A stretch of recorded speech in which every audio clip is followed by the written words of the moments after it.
salah satu problem masyarakat muslim sekarang yang membawa mereka untuk antara lain beragama dengan kering, dengan keras ya, dengan kurang imajinatif, cenderung sempit, itu adalah karena kurangnya kaum muslim memberikan penghargaan pada seni ini.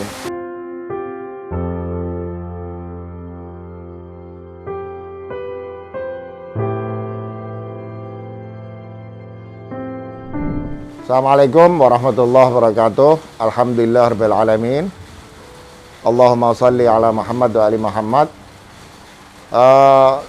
Hari ini kita memperingati suatu peringatan, suatu hari yang ditetapkan sebagai Hari Musik Nasional. Terkesan seperti sesuatu yang berlebihan bagi sebagian orang, apalagi jika kita membahasnya dari sudut pandang agama. Tetapi sesungguhnya menurut saya ini adalah suatu hal yang sangat penting. Sebelum berbicara tentang musik, kita harus berbicara dulu tentang seni. Seni ini terkait dengan keindahan, ya. Dan Rasulullah SAW pernah mengatakan bahwa Allah itu indah dan menyukai keindahan, ya. Innallaha jamil yuhibbul jamal. Bahkan juga Rasulullah pernah menyampaikan pengalaman spiritualnya bertemu Allah SWT, yang di dalamnya Rasulullah mengatakan bahwa dia melihat Allah di dalam bentuknya yang paling indah, fi ahsan surah dikatakan, ya. Nah, itu menunjukkan bahwa keindahan ini adalah sesuatu yang merupakan unsur penting, bahkan menentukan di dalam keberagamaan kita.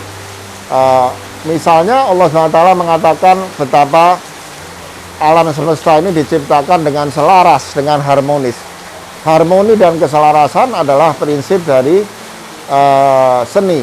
Memang seni adalah aspek kehidupan manusia yang menekankan pada keindahan.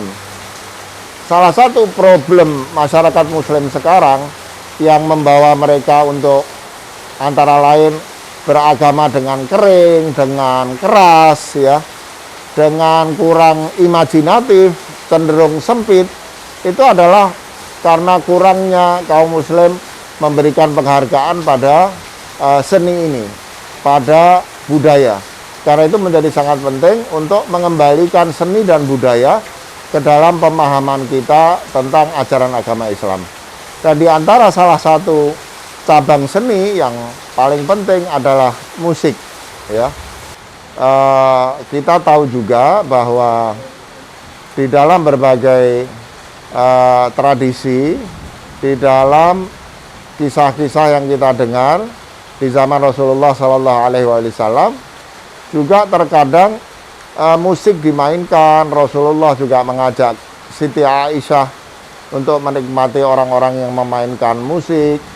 Ada juga kisah di mana seorang perempuan tua yang biasa memainkan kecapi yang bermain di depan Rasulullah SAW untuk merayakan kemenangan kaum muslimin di dalam peperangan. Bahkan diceritakan dalam hadis itu, perempuan itu di tengah permainannya kemudian wajahnya menengok ke satu arah dan kemudian tampak wajah ketakutan dan dia membenahi alat musiknya dan lari. Ternyata dia melihat Sayyidina Umar bin Khattab. Ketika Sayyidina Umar mendekati Rasulullah, Rasulullah mengatakan, "Sayang Umar, kamu terlambat. Barusan perempuan tua itu memainkan musik dengan indah." Ya, memang ada pendapat yang mengatakan bahwa musik itu dilarang karena termasuk apa yang di dalam Al-Quran disebut sebagai lahwul hadis, ya. Tapi tidak semua ulama berpandangan demikian.